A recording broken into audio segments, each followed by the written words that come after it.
우리 옆 사람과 한번 인사하겠습니다. 잘 오셨습니다. 은혜 받읍시다.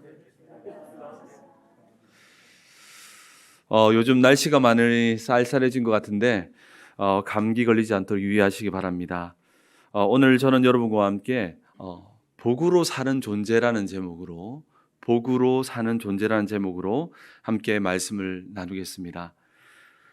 복을 가장 우선시하는 신앙이 있는데 이를 기복신앙이라고 합니다. 기복신앙은 세상적인 복을 가장 가치 있는 것으로 여기는 것이 문제인데요. 그런데 이 땅의 대부분의 종교, 이 땅에 많은 종교가 있지 않습니까? 이 땅의 대부분의 종교는 기복주의를 추구합니다. 그런데 문제는 교회 안에 기복신앙이 들어와서 복음과 희석되어져서 복음의 능력을 떨어뜨리고 있다는 사실입니다.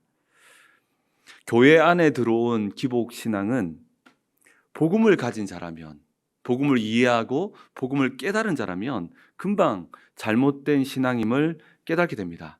그런데 한국 교회 안에 기복신앙이 들어온 것은 어쩜 수많은 성도님들이 복음을 모르기 때문인데요. 기복신앙은 이 복음을 오해하게 만듭니다.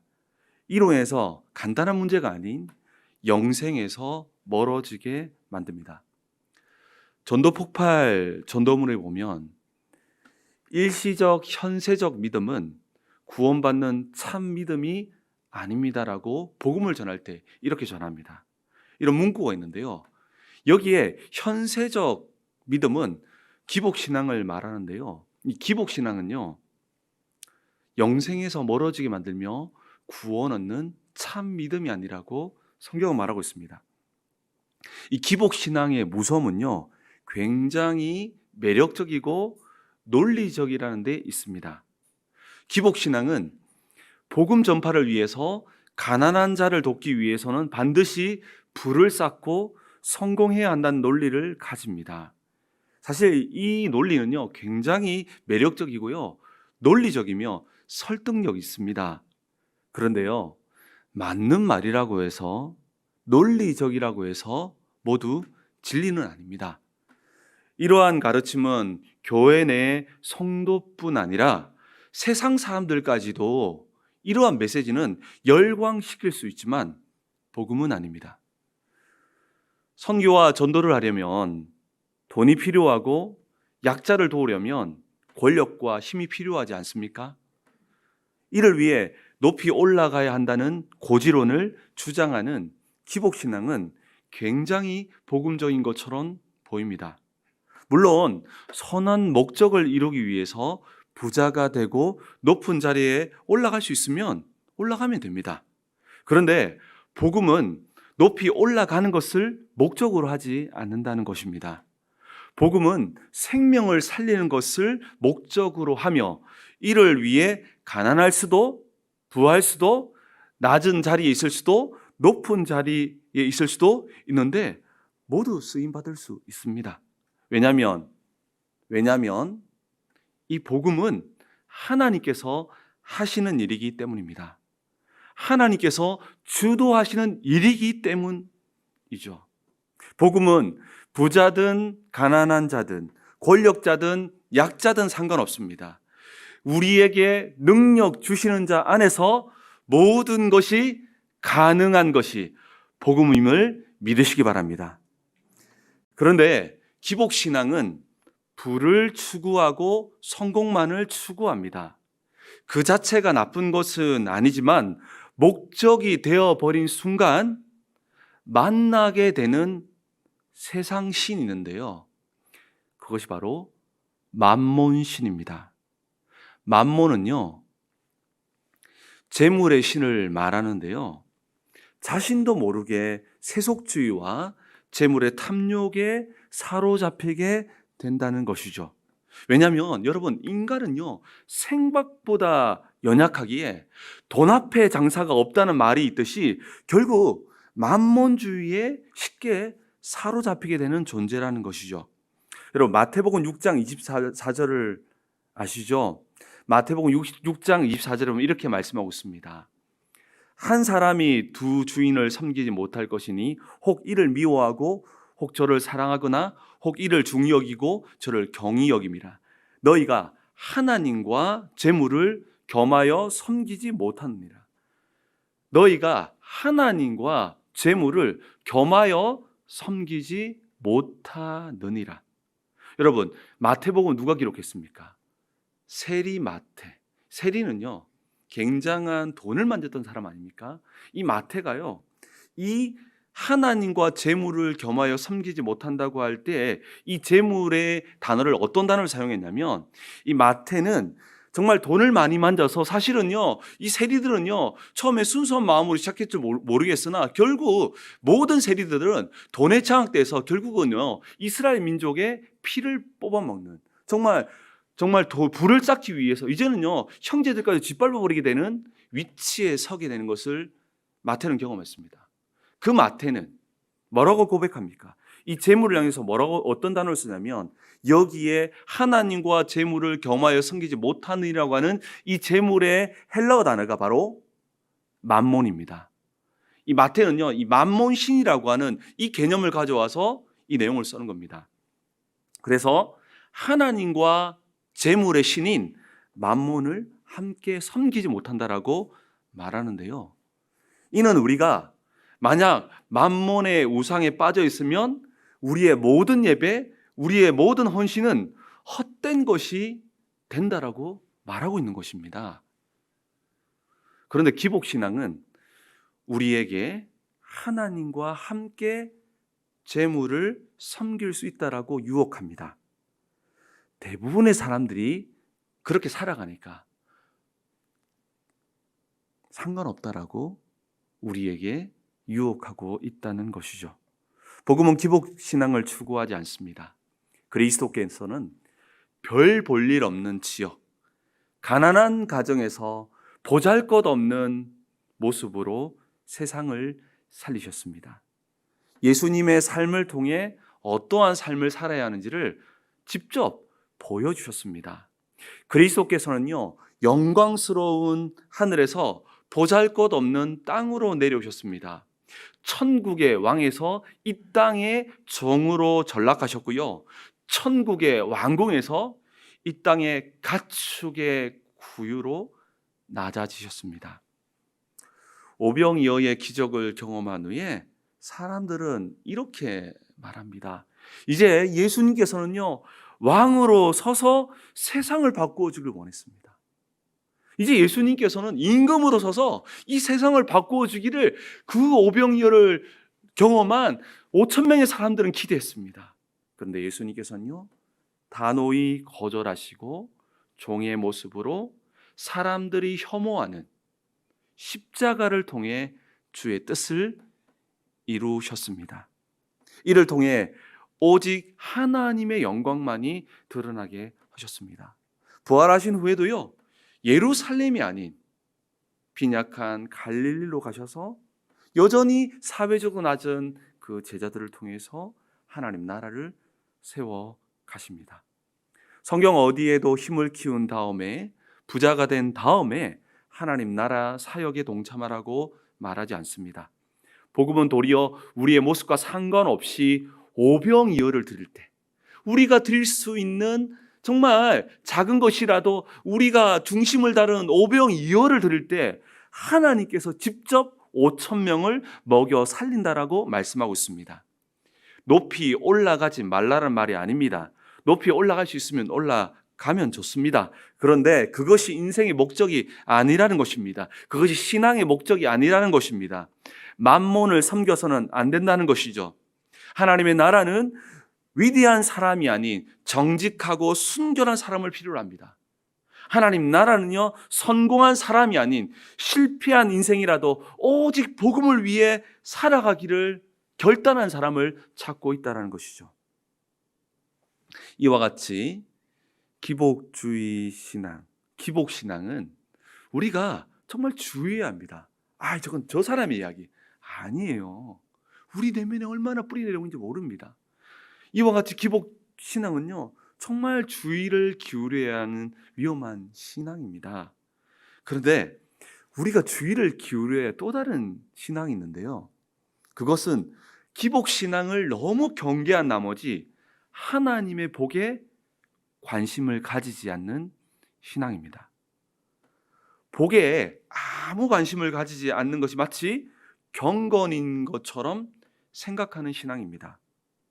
복이라는 단어만 나오면 기복 신앙인 것처럼 생각하는 사람들의 신앙입니다. 이런 사람들의 신앙 또한 주의가 필요합니다. 왜냐하면 성경은 우리에게 하나님이 주시는 복이 중요하다고 말하고 있기 때문입니다. 성경은요, 사람이 하나님이 주시는 복으로 사는 존재임을, 사람은요, 하나님이 주시는 복으로 사는 존재임을 말씀하고 있습니다. 그렇기에 우리는 성경이 말하는 복이 무엇인지를 깨달아야 합니다. 그리고 그 복으로 사는 것이 어떤 것인지를 우리 인생 속에서 발견해야 한다는 것이죠. 여러분, 오늘 말씀을 통해서 성경이 말하는 참된 복음을 깨닫고 하나님의 복으로 말미암아 승리하는 저와 여러분 되기를 주의 이름으로 축원합니다. 이때 우리를 통해서 하나님 나라가 임하게 될 줄 믿습니다.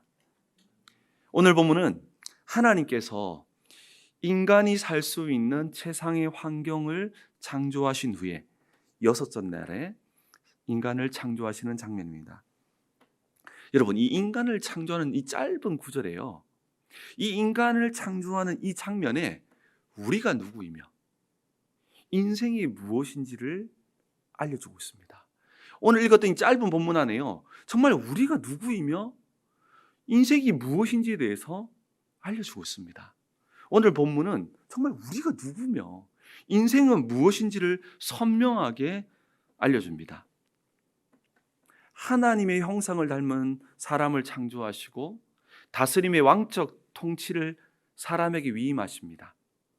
어떤 피조물에게도 허락하지 않았지만 인간에게만 다스림은요, 신적인 영역입니다. 이 신적인 영역을 인간에게만 위임한 것입니다. 인간을 창조하실 때에 하나님의 형상으로 창조했는데요, 사람을 하나님의 형상, 하나님의 형상과 모양으로 창조했다는 말은 굉장히 중요한데요, 어떤 말일까요? 여러분, 하나님은 분명히 성경에요, 영으로 계신다고 했습니다. 영으로 계신다는 것은 하나님은요, 형상과 모양이 없습니다. 그러면 인간을 하나님의 형상과 모양으로 만들었다고 말하는데 이 무엇을 말하는 것일까요? 하나님의 형상을 가졌다는 것은요, 눈에 보이지 않는 하나님의 신적인 성품을 부여받았다는 이야기입니다. 거룩하신 하나님을 따라 거룩한 존재로 인간을 창조했다는 것이죠. 그렇기에 인간은요, 거룩을 쫓을 때 비로소 참된 안식과 행복을 경험합니다. 놀랍죠? 하나님이 부여하신 인생의 목적, 하나님이 부여하신 인생의 목적은 바로 하나님의 형상인 거룩입니다. 거룩이라는 것이죠. 거룩하신 하나님을 따라 거룩을 따라 살아갈 때 비로소 행복한 존재가 된다는 것이죠. 이것이 바로 저와 여러분이 가진 하나님의 형상입니다. 그런데 우리가 죄로 말미암아 하나님의 형상이 심각하게 훼손을 당합니다. 더 이상 하나님의 성품이 아닌 죄성이 우리를 지배하고 다스리기 시작했다는 것이죠.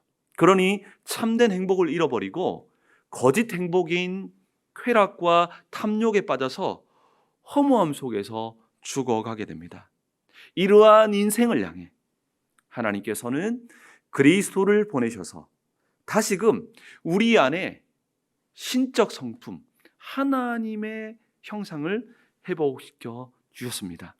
우리가 그리스도를 통해 다시금 신적 성품에 참여하게 되었다는 것이죠. 베드로후서 1장 4절 말씀을 보면 이렇게 말하고 있습니다. 이로써 그 보배롭고 지극히 큰 약속을 우리에게 주사 이 약속으로 말미암아 너희 정욕 때문에 세상에 썩어질 것을 피하여 신성한 성품에 참여하는 자가 되게 하려 하셨느니라. 신성한 성품에 참여하는 자가 되게 하려 하셨느니라. 다시금 하나님의 형상을 회복하셨다는 것이죠. 우리가 그리스도를 믿음으로 여러분 우리는요 죄성에만 지배당하는 존재가 아니라 우리 안에는 또 다른 힘이 시작된대요. 그것은 뭡니까? 우리 안에요 신적인 성품요. 원래 인간을 만들 때 인간에만 부여했던 그 신적인 것들이요 우리 안에 역사가 시작된, 그러니까 우리에게 그 신적 성품에 참여라고 말하는 겁니다. 이제는 우리는 그리스도로 말미암아 죄성이 아닌 신적 성품에 따라서 의와 진리와 거룩에 참여함으로 새로운 지으심을 받게 되었습니다. 그리스도께서 죄로 말미암아 훼손된 하나님의 형상을 회복시키셨다는 것이죠. 훼손된 하나님의 형상을 재창조하셨다는 것이죠. 그 말씀이 바로 에베소서 2장 4절에 있는데요. 에베소 4장 24절에 있는데요.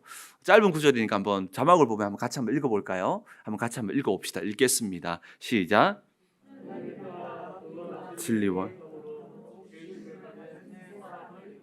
이게 뭐 하나님을 따라가 하나님의 형상을 따라 의와 진리와 거룩함, 이것이 바로 하나님의 형상이라는 겁니다. 신적 성품이라는 것입니다. 인간은요 하나님의 형상으로 신적 성품을 가지고 하나님과 교제할 수 있게 창조되었습니다. 그러면서 하나님께서는요 인간에게 문화 명령을 주십니다. 사명을 주셨다는 것이죠. 하나님의 형상을 가지고 문화 명령을 준행해야 하는데요, 신적 성품을 가지고 왕적인 통치를 해야 한다는 것이죠. 그렇다면 하나님께서 우리 사람에게 우리 인생에 주신 문화 명령은 무엇입니까? 바로 오늘 본문 28절 말씀인데요. 28절 말씀을 다시 한번 더 다 같이 읽어보면 좋겠습니다. 같이 읽겠습니다. 시작. 하나님이 그들에게 복을 주시며 하나님이 그들에게 이르시되 생육하고 번성하여 땅에 충만하라. 땅을 정복하라. 바다의 물고기와 하늘의 새와 땅에 움직이는 모든 생물을 다스리라 하시니라. 아멘. 여러분 그냥 다스리는 게 아니에요. 하나님의 형상을 가지고 생육하고 번성하여 땅에 충만하게 하면서 땅의 모든 것을 그렇게 다스리라고 명령하고 있습니다. 아담과 하와에게, 이 인간에게 맡긴 사명은 무엇일까요? 여러분 이 사명에 대한 해답이요 인생이 무엇인지에 대해, 우리가 왜 살아가고 이 인생이 무엇인지에 대해 발견할 수 있는 답을 제시하는데요, 아담과 하와에게 맡긴 사명은 무엇입니까? 아담과 하와에게 하나님의 형상인 의와 거룩과 진리로 하나님의 나라를 세워 가라는 것입니다. 여러분 에덴 동산은요 하나님의 나라입니다. 에덴 동산은 하나님이 사람을 통해 통치하는 나라입니다. 이 하나님 나라에 사람에게 맡긴 사명이 무엇입니까? 이 사명을 발견할 때 인생이 무엇이고 인생의 목적이 무엇인지를 발견할 수 있습니다. 이 하나님의 나라에 있는 사람에게 맡긴 사명은 무엇입니까? 하나님 나라에서 사람에게 맡긴 첫 번째 사명은 하나님 나라의 백성을 채워 나가는 것입니다. 생육하고 번성하라. 이 이야기는 그냥 악이 많이 나라는 의미가 아닙니다. 그냥 악이 많이 나라 그런 의미가 아닙니다. 생육하고 번성하라라고 명령함은 하나님 나라의 백성들로 채워 나가라는 명령입니다. 여러분 나중에 보면 어떤 이름이 등장하는, 사람의 딸이라는 말이 등장합니다. 사람의 딸. 자, 사람의 딸이 아닌 하나님의 형상을 가진 자로 채워 나가는 것입니다. 거룩을 따라 살아가는 하나님 백성들로 그 에덴 동산을 채워 나가라는 것입니다. 생육하고 번성하라고 함은 하나님께서 아담과 하와에게, 아니 인류에게 에덴 동산에 하나님의 백성으로 채워나가라고 명령한 것입니다. 인생의 목적이요, 거룩에 있음을 고백하는 자들로 그 에덴 동산을 채워 나가라고 명령하고 있는 것입니다. 여러분, 11월 20일 주일은 해피데이 전도의 날로 정했죠. 이 날은 바로 하나님 나라의 백성들을 채워 나가는 날입니다. 이 날은요, 우리가 하나님 나라의 백성들로 채워 나갈 것입니다. 여러분, 전도는요, 단지 특별한 사람에게 주신 사명이 아닌 모든 인간에게 주셨던 본질적인 명령입니다. 모든 인생에 주셨던, 아니 인생의 의미, 목적이라는 것이죠. 모든 인생에 주셨던 사명입니다. 우리에게 생명을 연장시켜 주시는 이유라는 것이죠. 그렇기에 전도의 날은 단지 행사가 아니라 인생의 본질이 무엇인지를 경험하며 살아갈 수 있도록 돕는 날입니다. 이번 주일에 작정이 있는데 모든 성도님들께서 참여하셔서 하나님 나라의 하나님 형상을 가진 하나님 백성을 채워나가는 이 일에, 생육하고 번성하라고 하는 이 일에 동참하는 우리 모두가 되었으면 좋겠습니다.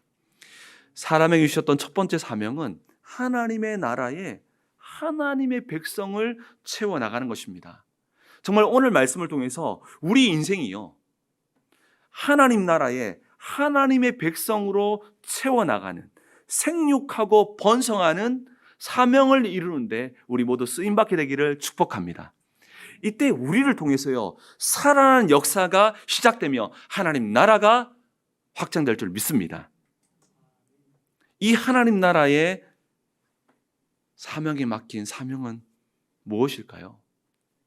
하나님 나라의 사람에게 맡긴 두 번째 사명은 이 하나님 나라의 통치 원리가 온 땅에 드러나는 것입니다. 온 땅에 적용되는 것입니다.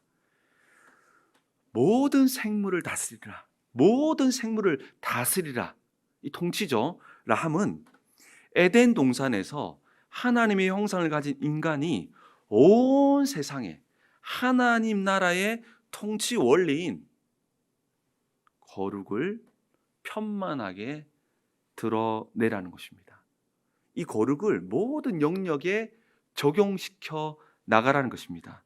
세상의 모든 원리와 질서에 거룩을 적용하라는 것이죠. 그것이 모든 생물을 다스리라. 높이 올라가는 것보다, 힘을 갖는 것보다 거룩을 이루는 것이 더 중요하다는 것이죠. 사람은 먼저 자신의 내면에 이 신적 성품에 참여함으로 그것이 흘러 넘쳐서 온 세상으로 퍼져나가게 하는 것입니다. 여러분, 하나님의 방법은요, 먼저 우리 내면, 우리 안에 흘러 넘치게 함으로, 충만하게 함으로 그것이 넘쳐나서 온 세상으로 퍼져가는 것입니다. 그냥 내 안에 아무것도 없는데 그냥 입술만 선포하는 게 아니에요. 베드로가 안전뱅이를 일으킬 때 우리가 주목할 내용이 있습니다. 베드로가 안전뱅이를 어떻게 일으킵니까? 성전에 갈 때 베드로의 내면에 가득한 그리스도의 능력으로 일으키는데요, 베드로가 어떤 말을 했다가 중요한 게 아니라 더 중요한 것이 있습니다. 그 뭐냐? 베드로에게는 베드로의 내면에 그리스도로 충만했다는 겁니다. 그랬더니 그 내면에 충만하니까 흘러넘쳐서 정말로 세상에 그리스도의 능력이 나타나게 된 것입니다. 사도행전 3장 6절에 보면 베드로가 이르되 은과 금은 내게 없거니와 내게 있는 이것을 내게 주노니 나사렛 예수 그리스도 이름으로 일어나 걸으라 하고라고 말합니다. 우리가 여기서 주목할 것이 있는데 뭡니까? 내게 있는 이것, 내게 있는 이것. 베드로에게는 은과 금이 없었지만 그 내면에 내게 있는 이것이 있었습니다. 그게 뭡니까? 그리스도로 충만했습니다. 그랬더니 그것이 흘러넘쳐서 세상에 흘러나와서 안전뱅이를 일으키게 된 것입니다. 인간은요, 죄로 말미암아 하나님 나라의 통치 원리를 잃어버리고 죄성의 노예가 되고 지배를 당하게 되었습니다. 이때 인간에게 고통과 저주가 시작된 것이죠. 참된 행복을 잃어버리고 허무와 고통 속에서 살아가게 된 것이죠. 세상은요, 쾌락과 만몬 우상에 빠져서 하나님을 잊어버리게 만듭니다. 이때 그리스도께서 십자가에서 죽으시고 부활하심을 말미암아 우리 안에 잃어버린 하나님 나라의 통치 원리인 거룩을 회복시켜 주셨습니다. 이제는 그리스도 안에 있는 자는 누구든지 성령을 의지함으로 거룩을 향해 나갈 수 있습니다. 이제는 우리 안에 시작된 거룩이 충만해져서 세상으로 흘러가야 한다는 것입니다. 아니, 세상의 모든 정치, 경제, 사회, 아니 우리 가정 모든 영역으로 적용되어야 된다는 것입니다. 이것이 모든 것을 다스리라는 것입니다. 모든 생물을 다스리라는 것입니다. 이때 우리는 내게 있는 이것, 내게 있는 이것을 가지고 세상을 변화시킬 수 있습니다. 내게 있는 이것이 있어야 하며 이것이 온 땅에 드러나고 적용되어야 합니다. 이것이 바로 하나님께서 인간에게 주신 인생의 의미입니다. 정말 오늘 말씀을 통해서 내게 있는 이것, 하나님의 통치 원리인 거룩을 사랑과 섬김으로 온 땅에 드러내는 저와 여러분 되기를 축복합니다. 이때 하나님 나라가 온 땅에 임하게 될 줄 믿습니다. 하나님께서 인간에게 하나님 나라인 에덴 동산에 거룩한 하나님의 백성들로 채워나가고 하나님의 통치 원리인 거룩으로 그 온 모든 생물을 다스리게 하셨습니다. 그런데요, 이 모든 사명을 이루기 위해서 반드시 필요한 것이 있습니다. 우리가 기억할 것은요, 하나님의 일은 반드시 하나님의 것으로 이루어야 합니다. 아론의 아들, 두 아들 나답과 아비후가 하나님의 불이 아닌 자기 임의의 불로 번제를 드리다가 멸망한 것처럼 하나님이 주신 이 사명은 반드시 하나님의 것으로 완성해야 합니다. 그렇다면 인간에게 주신 이 사명을 완성하기 위해서 우리는 어떤 하나님의 것이 필요할까요? 바로 창세기 1장 28절에 기록되어 있습니다. 우리 28절 말씀을 다시 한 번 더 읽어보도록 하겠습니다. 읽겠습니다. 시작.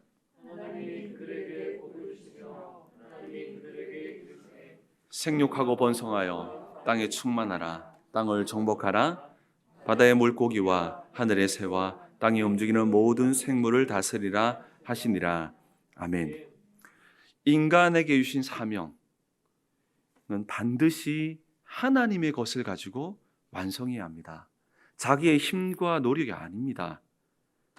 정말 이들에게 하나님의 것을 주셨는데요. 그것이 무엇일까요?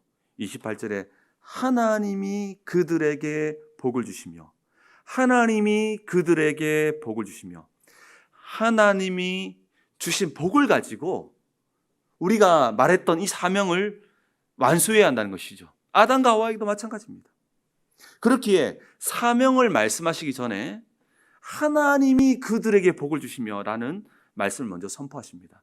이 복을 가지고 이 복으로 말미암아 이 모든 사명을 완성함으로 모든 일이 끝났었을 때, 모든 일이 완성되었을 때 모든 영광을 하나님께 돌리게 되고 그 모든 것이 하나님으로부터 시작되었음이 온 세상에 드러나게 하는 것입니다. 그렇다면 하나님께서 아담에게 주셨던 이 복은 무엇일까요? 아담과 하와에 주셨던 이 복은요, 그들의 모습과 상관없이 주신 언약적인 복입니다. 하나님의 성품을 통해 은혜로 주신 복이라는 것이죠. 그렇다면 아담과 하와가 받은 복은 무엇일까요? 하나님께서 일방적으로 주신 복인데요, 이 복은 기복적인 복이 아닙니다. 이 복이 무엇인지에 대해서 이해하기 위해서는 이 복이라고 하는, 이 본문에 등장한 이 복이라고 하는 이 히브리어 단어를 연구해 보면 실마리를 찾아볼 수 있습니다. 28절에 등장하는 복을 주다라고 하는 이 히브리어는 한 번쯤 설교에 들어볼 법한 단어입니다. 어떤 단어냐면 바라크라고 하는 바라크라고 하는 단어인데요. 이 단어의 어원은 어디서 시작되냐면 무릎이라고 하는 뜻에서 시작됩니다. 이 바라크라고 하는 이 단어의 뜻은요, 무릎을 꿇다, 찬양하다, 복을 주다라는 의미입니다. 이 복을 주다라는 동사는 무엇과 연결되어 있냐면 무릎을 꿇고 기도하며 예배하다라고 하는 의미와 연결되어 있습니다. 이 단어는 결국 여기에서 말하는 복은 무언가를 얻는 소유의 복을 말하는 것이 아닙니다. 바라크라고 하는 이 단어는 하나님과의 교제를 나타내는 단어입니다. 결국 하나님이 인간에게 주신 복은 바로 하나님과 교제할 수 있는 복을 주신 것입니다. 그런데 자세히 보면 이 복 안에 모든 것이 다 들어 있습니다. 왜냐하면 하나님 안에 모든 것이 있기 때문입니다. 하나님께서 인간에게 사명을 이루기 위한 이 복은요, 하나님과 교제할 수 있는 특권이었습니다. 하나님과 교제함으로 하나님의 것을 사용하고 누릴 수 있게 된 것이죠. 이것을 가지고 세상을 정복하고 세상을 다스리는 것입니다. 하나님의 것을 가지고 사명을 이루는 것이죠. 누가복음 15장에 보면 탕자의 비유가 나오는데요. 사실요, 이 비유는 바리새인들과 서기관들을 향한 메시지였습니다. 그렇기에 사실 이 비유의 주인공은 탕자가 아닌 형이었습니다.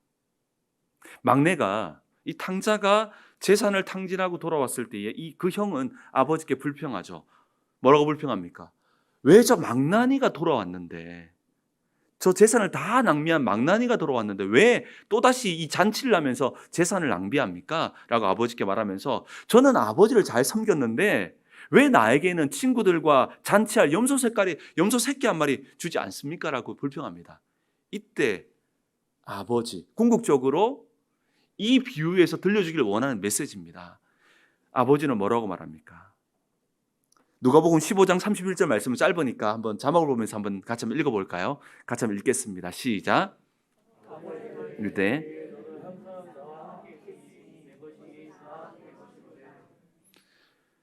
예, 너는 나와 함께 있으니 내 것이 다 내 것이로되.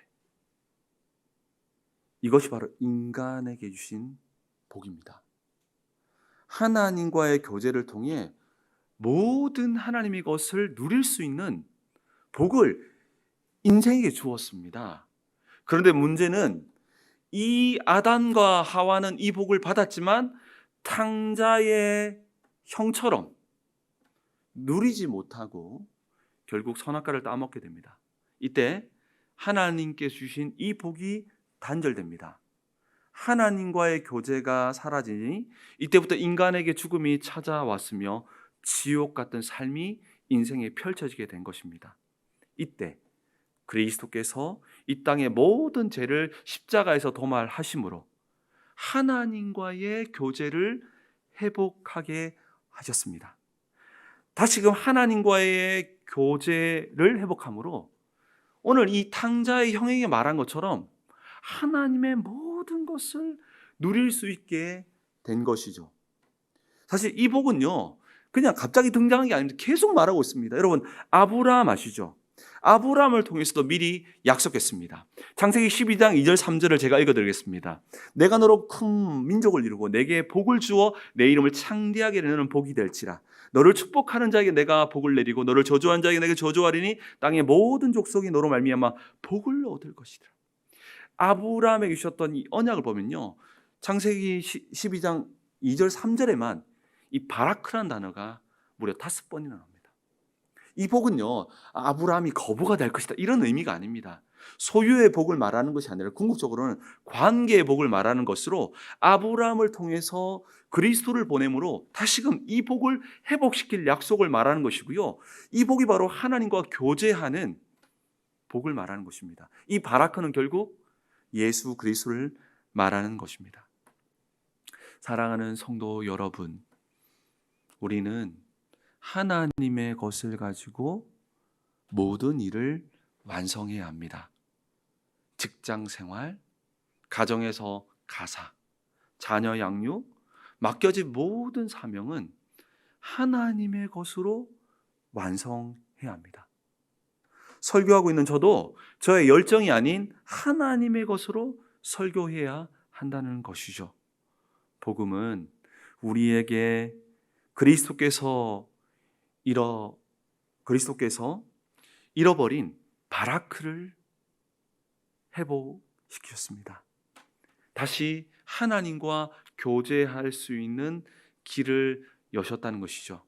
이제 우리는 바라크, 무릎을 꿇고 기도하고 예배하는 복을 누림으로 이 힘을 가지고 하나님 나라를 세워나가는 사명을 감당해야 한다는 것이죠.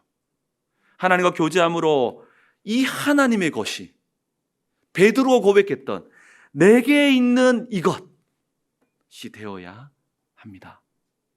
내게 있는 이것을 가지고 세상을 정복하고 다스려야 한다는 것이죠. 이때 우리를 통해 하나님의 영광이 세상에 드러날 줄 믿습니다. 아담과 하와처럼 아무리 복을 받아도 누리지 않으면 능력이 되지 않습니다. 우리 역시 그리스도로 말미암아 하나님과 교제할 수 있는 복은 그리스도 안에 있는 자는 다 회복했습니다. 그런데 바리새인들과 서기관처럼 탕자의 형처럼 아버지가 함께 있지만 교제하지 않아서 아버지의 것을 전혀 누리지 못할 수 있습니다. 누구나 범할 수 있는 실수이며 사탄이 우리를 공격하는 방향입니다. 이때 내게 있는 이것이 없기에 세상을 정복하고 다스릴 수 없는 것입니다. 세상에서 무기력해지는 것입니다. 그렇게 우리는 그리스도를 통해 받은 복이 무엇인지를 깨달아야 합니다. 다시금 재창조의 역사로 말미암아 원래 인간에게 주셨던 하나님이 그들에게 복을 주시며라는 이것을 잃어버렸는데 이 창조의 처음을 회복하게 하신 것입니다. 하나님과 교제함으로 하나님의 것이 내게 있는 이것이 되어야 합니다. 이때 우리도 세상을 향해 내게 있는 이것을 내게 주노니 나사렛 예수 그리스도이므로 일어나 걸으라고 선포할 수 있는 것입니다. 내게 있는 이것을 가지고 우리는 하나님의 백성들을 세워나가야 하며 사랑과 섬김으로 거룩을 온 땅에 적용하고 드러내야 할 사명이 바로 우리의 인생임을 창세기는 우리에게 말하고 있습니다. 우리의 힘만으로 안 됩니다. 우리의 힘만으로 가능하다고 하더라도 우리의 힘만으로 해서는 안 됩니다. 우리는 하나님이 주신 복으로 해야 합니다. 그 복은 바로 하나님과 교제하는 것입니다. 이 복을 그리스도께서 온전히 회복시켜 주셨습니다. 이제 무엇을 해야 할까요? 이제 받은 복을 누리며 하나님의 모든 것이 내게 있는 이것이 되게 해야 합니다. 이것이 우리의 인생입니다. 이것을 통해 사명을 이루는 것입니다. 이것이 먼저입니다. 이때 우리를 통해 하나님 나라가 세워지며 하나님 나라가 확장될 줄 믿습니다. 오늘 말씀을 통해서 우리가 받은 복이 무엇인지를 깨달음으로 그 복을 통해 세상을 정복하고 다스리는 사명을 완수하는 저와 여러분 되기를 예수 그리스도의 이름으로 축원합니다.